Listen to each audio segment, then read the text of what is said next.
Hi guys! Welcome to my vlog. Ayan po. So, dito magmamamasyal kami ngayon at yung 4 kids ko, dinala ko siya sa SM. Ayan po. So, dito na sumakay kami ng jeep kasi hindi pwedeng magmotor gawa nga ng hindi kami kasya. At take note yung jeep na sinakyan namin, kami pa lang yung sakay niyan. So alas 8 na ata yan or 8:30. Ayan po. So naghahanap pa yan ng pasahero kaya medyo late na kami nakarating. So kami lang yung pasahero niyan, habang kami lang yung binabaybay niya, naglalaro sila. So guys, ito yung problema ko pagdating sa jeep kasi yung panganay ko nahihilo talaga yung nagsusuka. So yun ang problema ko, kaya pag hindi ko talaga sila sinasama or hindi talaga kami laging lumalabas at umaalis, gawa nga ng mga yan kahit taxi, kotse or FX or jeep, nahihilo yan at nagsusuka yan sa jeep at saka kahit na anong sasakyan, hindi talaga sila sanay. Kaya kung nakikita nyo, hindi talaga kami namamasyal ng lagi po. So nandito na kami sa loob, naghahanap kami ng pagkain, gawa nga ng nagugutom na sila, 30 na kami umalis, wala pa kaming hapunan.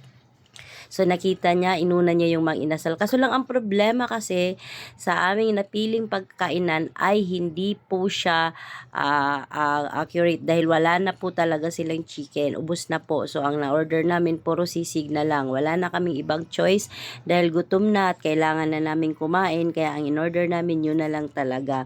Walang soft drinks, wala na rin only rice at yung sisig na lang talaga yung napili. At yun na lang talaga yung natira kahit po anong pilit namin, yun na lang natira. Tsaka ayun nang lumipat ng asawa ko kasi gusto niya talaga dito siya kumain. Ayan, so kumain na kami. Dahil after namin kumain at pupunta kami sa tinuturo ng asawa ko na carnival, ay yun, parang Ferris wheel, etc. etc.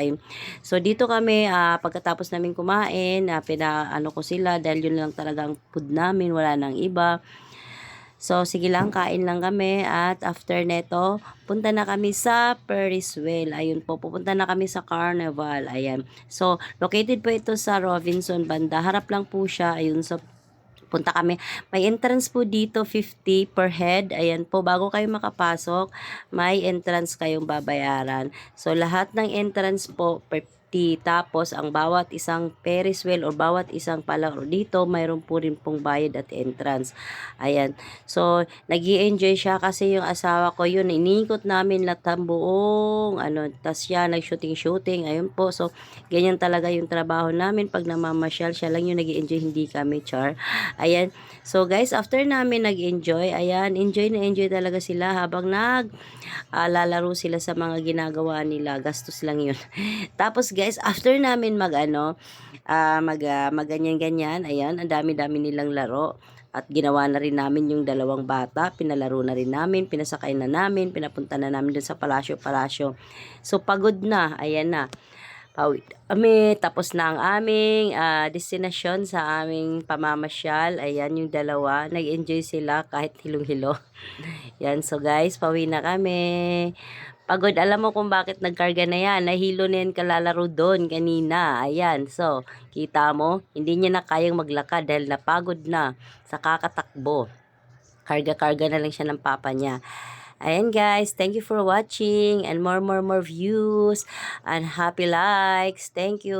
Ayan po, tapos na kami at pauwi na rin kami. Bye-bye.